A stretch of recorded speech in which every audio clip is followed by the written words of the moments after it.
लोरिक चंदा।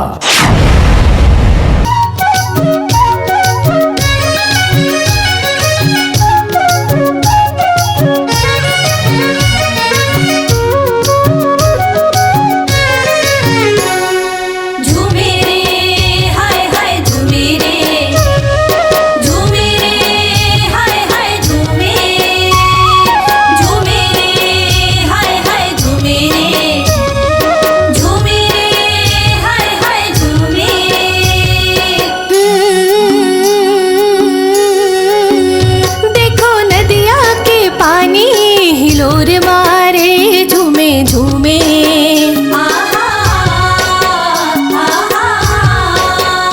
कोनो प्यासे परदेसी आवत हावे से झूमे।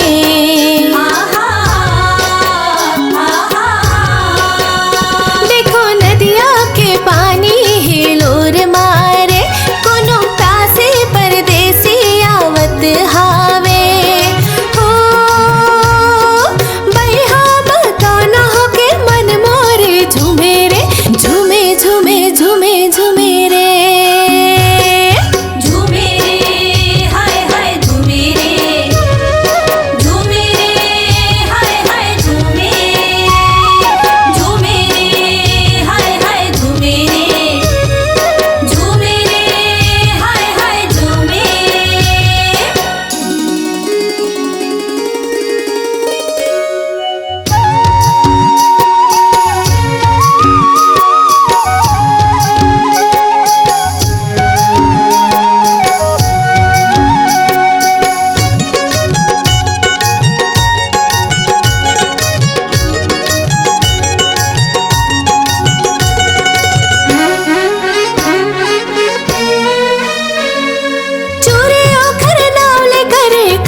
मोर मन हो सुरता काखरो मोर गालेला चुमे रे, चुमे चुमे चुमे चुमे रे।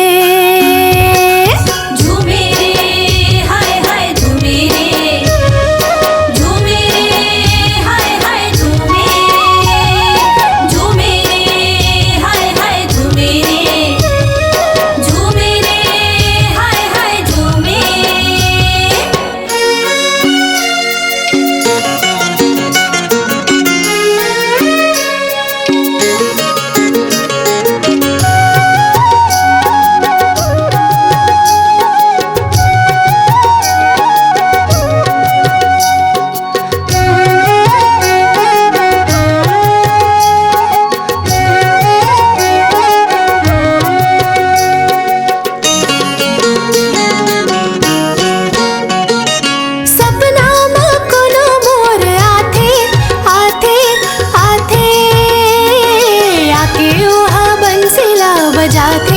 बजाते बजाते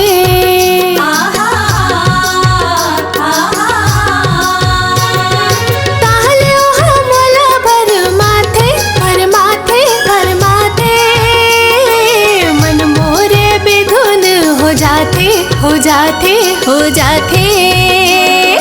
हो बसरी के धुन होकर मनला मोर खींचे रे, खींचे खींचे खींचे खींचे रे।